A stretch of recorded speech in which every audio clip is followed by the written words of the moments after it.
Yo, all these thoughts keep me up at night. Yeah, what am I doing? Did I do it right? Yeah, all these thoughts keep me up at night. Yeah, I can't think straight, need the light. I need to breathe, get me up and out of the sheets, onto my feet. Another cup of coffee and me, that's what I need. My eyes puffy, I can't see. I'm too tired to function, but too lost to sleep. Ay, I think I need to be on something medication. I think I need to figure out the segregation. I think I needed just a better education to understand a world that's so complicated. Hi guys, welcome back to my channel Captain Red. Oke, di video sebelumnya di bagian pertama saya sudah bagikan persiapan yang dilakukan officer deck atau perwira dek kapal sebelum kapalnya mulai berlayar dari satu tempat ke tempat lain atau dari tempat asal ke tempat tujuan. Nah, video ini lanjutan ya teman-teman ya.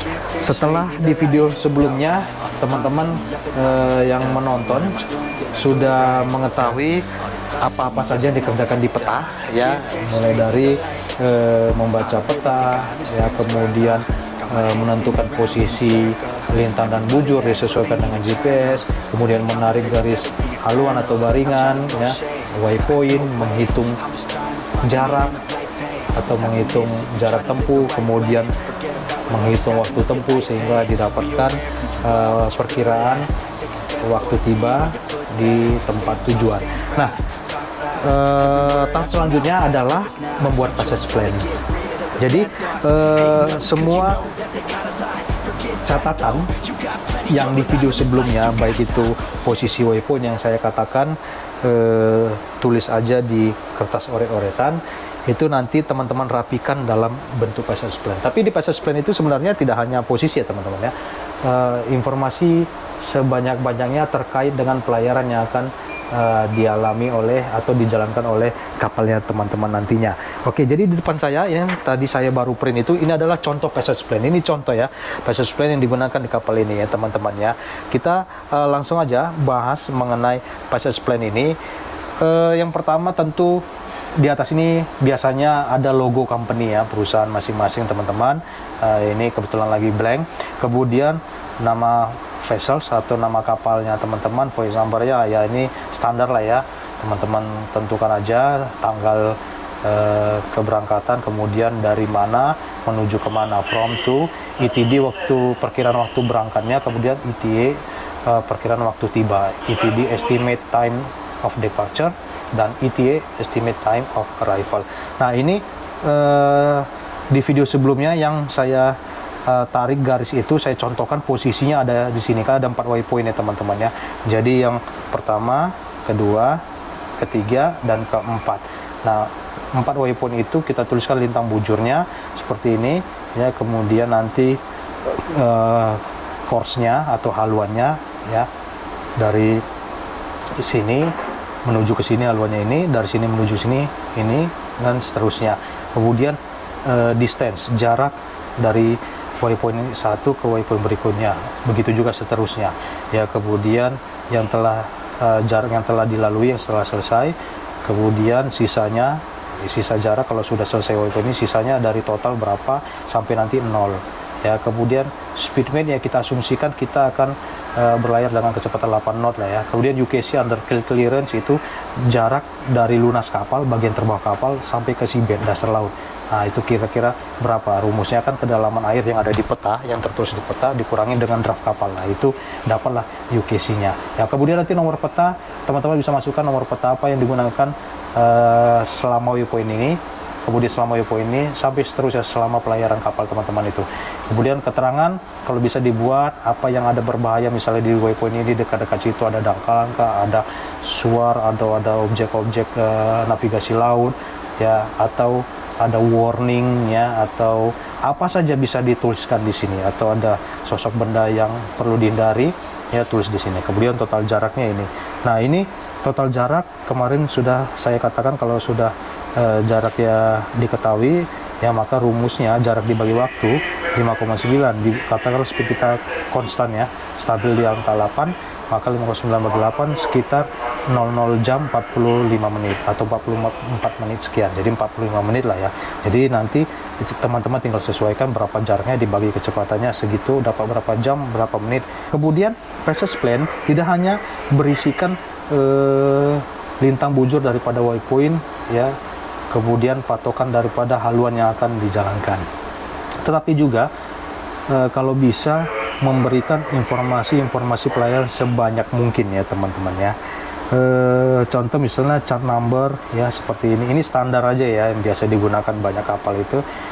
Peta-peta yang digunakan selama pelayaran kalau bisa diurutkan mulai dari perjalanan yang pertama, kedua, peta apa yang digunakan diurutkan seterusnya gitu ya. Jadi tidak mengurutkan sesuai angka, tapi mengurutkan sesuai kebutuhan peta di selama perjalanan dari awal sampai akhir. Kemudian list of publikasi terbitan British Admiralty lah ya, seperti list of radio signal ya, ILRS itu misalnya nautical publication NP 282,2, ini kalau bisa edisi yang terupdate, yang terakhir dan seterusnya. Kemudian list of like misalnya Admiralty list of like ILL ya, NP 77, 78 ya, ini kan contoh. Kalau yang terupdate ada misalnya 79 dan seterusnya ya, itu nanti yang terupdate publikasinya.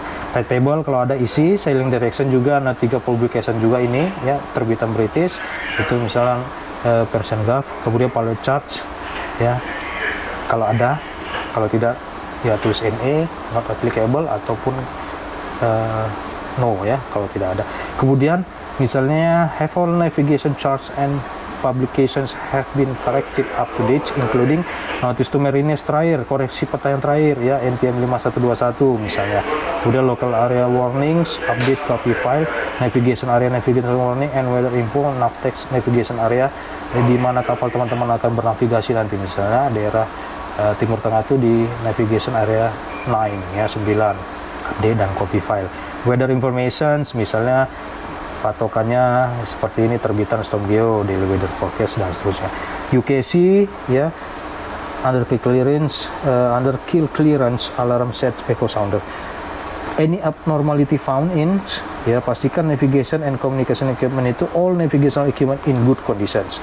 Seperti yang saya jelaskan di awal ya, saat ini salah satu yang harus dipastikan untuk dinyatakan layak laut ya, navigation, perlengkapan navigasi dan komunikasi itu harus dalam keadaan baik.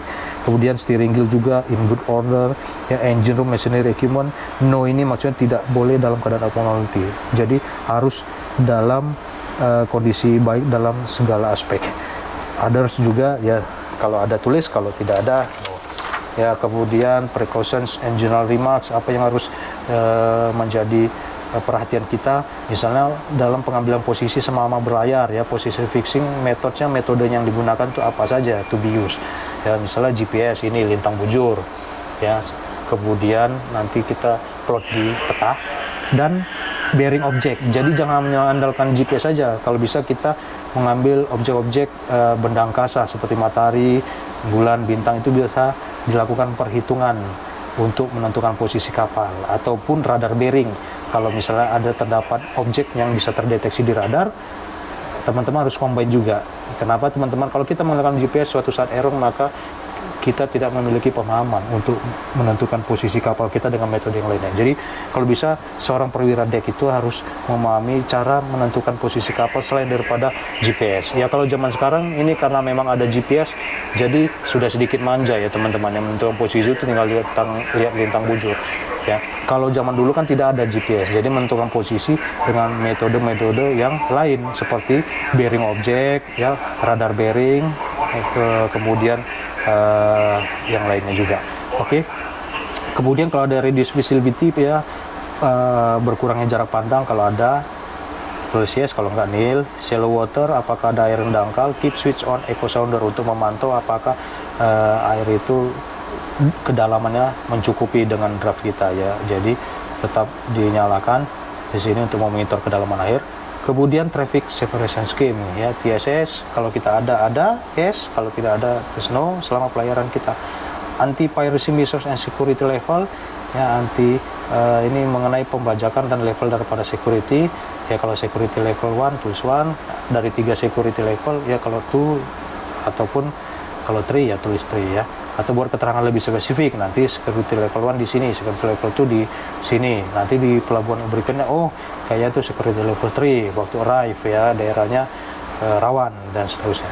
Kemudian remain on board, ini perbekalan yang tersisa terakhir di air, itu yang diupdate tiap hari oleh engineer dari fresh water, diesel oil atau fuel oil juga kalau ada, supplies dan as. Kemudian position reporting ya, time interval ya, dari kapan ke kapan kepada siapa dan seterusnya. Nah ini standar format passage plan yang digunakan di company. Mungkin ada company lain lebih panjang lagi, lebih banyak lagi ya kan ya, nanti disesuaikan saja, tapi ini saja pun sebenarnya sudah cukup baik lah ya, informasi seperti yang penting dilengkapi, apa yang belum tertulis, kemudian nanti ditandatangani oleh semua navigation officer-nya, mulai dari chief officer, second officer, kalau ada third officer, buat third officer, kalau ada fourth officer ya, berapa orang officer yang ada, kemudian approved by master ya nanti. Nah, setelah selesai passage plan ya, setelah selesai passage plan, berikutnya yang kita lakukan adalah memasukkan posisi ini di GPS untuk menyeting rute kita di radar. Jadi memudahkan kita dalam mengikuti rutenya ketika kita melihat radar. Setelah kita setting, kita cukup melihat radar teman-teman, tidak perlu lagi melihat GPS. Karena dari 2 GPS di kapal ini, salah satunya sudah terintegrasi atau terkoneksi dengan radar. Rute yang kita setting sini akan muncul di radar, cukup di pantau radar ya.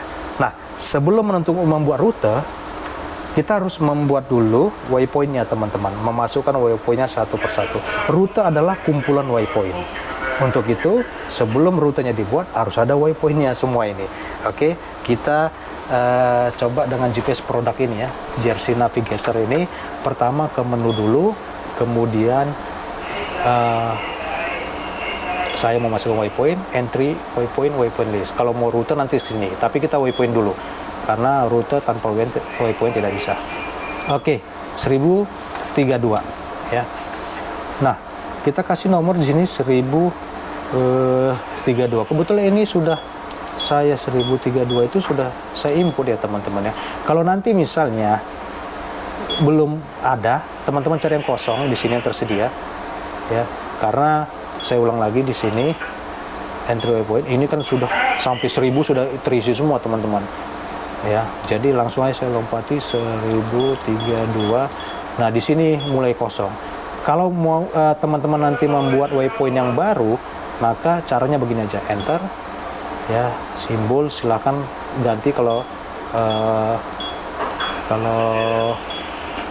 mau diganti, kalau tidak angkanya aja tetap ya, waypoint number juga gitu, comment, position saya tidak ganti, saya ganti posisinya aja ya. Nah, position kalau on ship itu ya harus diganti dengan latitude longitude. Nah, jadi kalau teman-teman, saya ulangi ya teman-teman, kalau teman-teman langsung ke sini 1034 masih kosong tadi, 33 sudah ada. Oke, kalau teman-teman langsung ke sini tidak mengganti ini, maka latitude dan longitude tidak bisa diganti. Jadi harus di enter, kemudian pilih latitude dan longitude, kemudian teman-teman bisa masukkan misalnya posisi 26 derajat 5316 nih, sesuai passage plan ya, 26 5316. Oke, saya ganti, ini sederhana aja teman-teman, 26 53 16. Karena dia cuma 2 digit, nih 00 aja, enter, north ya, longitude-nya 050. Oke ya, 050 nih ya, 33 yang pertama, 3340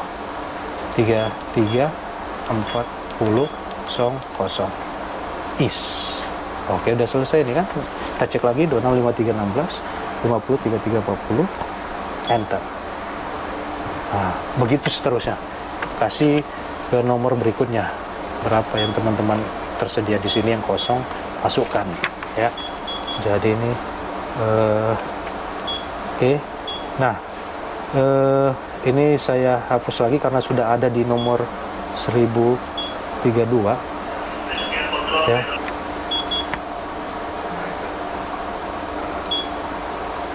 Oke.